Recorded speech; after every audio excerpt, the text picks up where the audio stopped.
Hi guys! Welcome to my channel again and welcome to Pearl TV. And as you can see, naka-makeup pa si Ma'am Shi. Kasi galing ako sa work kanina. Okay, so right now, kakainin ko yung mga tira-tirang pandesal. Ayan, nag-iisip ako ng ano.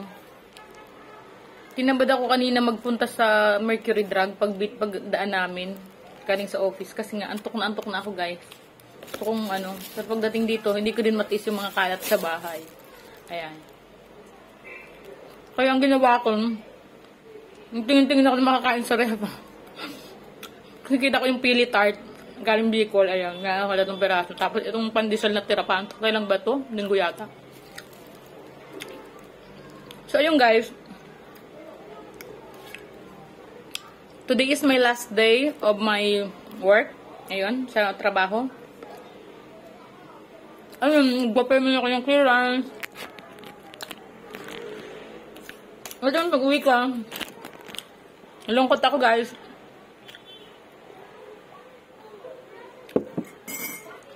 Kasi nag-start ako sa company is January 23, February, March, April, May. Naka-4 months din, 'di ba? O ilan tagal din, 'di ba? There is a sadness in my part naman. Pero ganun talaga ang buhay, 'di ba? Everything happened for a reason naman. We have to embrace change from time to time. Kasi dati nga, di ba, maliit pa si Saha.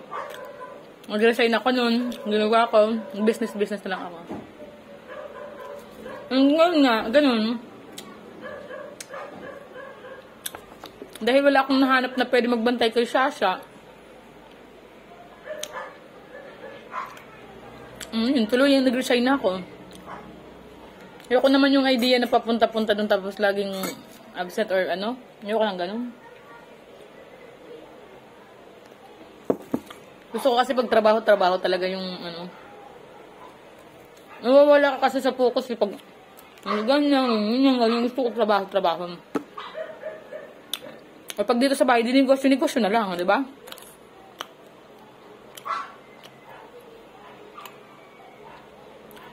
So, ganun na lang. Game plan ko. Ngayong nag-resign na ako. Ayun nga pala guys. Linis ako ng bahay.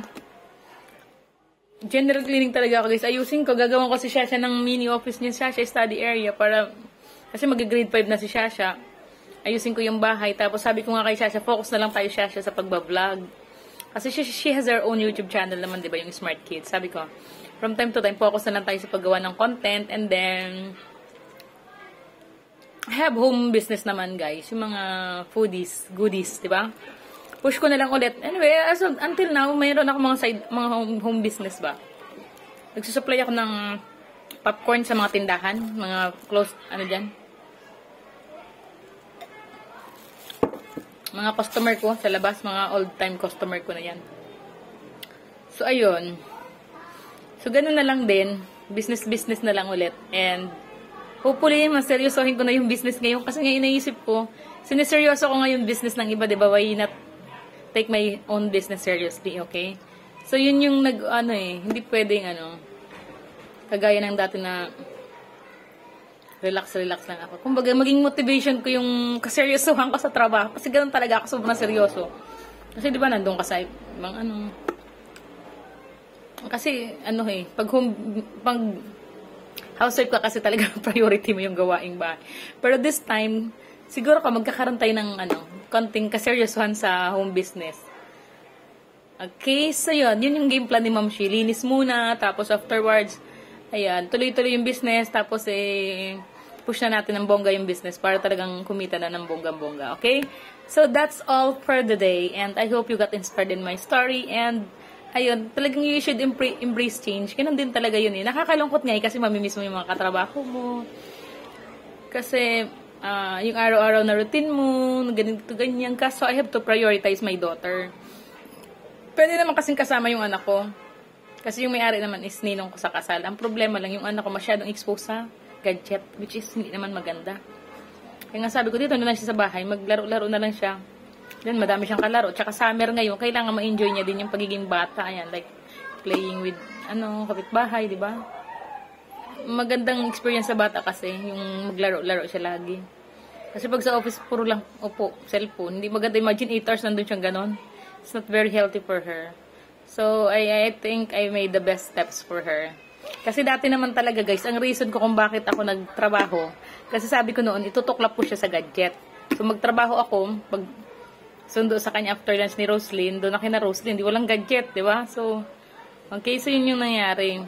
Kaya ako, nagkaroon ng ano. Kasi dati, ano bang motivation ko, bakit ako magtatrabaho? Ang motivation ko talaga noon is si Shasha matuklap sa gadget kasi pag dito sa bahay, pagdating sa school, puro lang cellphone. So, nung kay Roslyn na talaga siya, di wala naman siyang baon na, no? Hanggang alas 7 ng gabi, wala siyang cellphone, no? Di nakapahinga yung mata niya. Okay, now na si Roslyn ay nag-uwi na sa Aklan. Kasama ko siya lagi sa office. Eh, syempre, 8 hours exposure sa gadget, mas mahirap yun. So, sabi ko, decision na talaga ako na it's enough working inside the office premise. Okay? So, ayun, you have to, kasi, when nagkasakit ang bata, magastos magkano lang naman sahod natin, tapos panggamot pa. So, na lang, isipin na lang natin yung pinaka-best step. Best decision ever. Tinimbang-timbang ba? Weighing the situation, okay? So, yun ang best step. Resign and do the business again. Home business. Okay, bye and thanks for watching.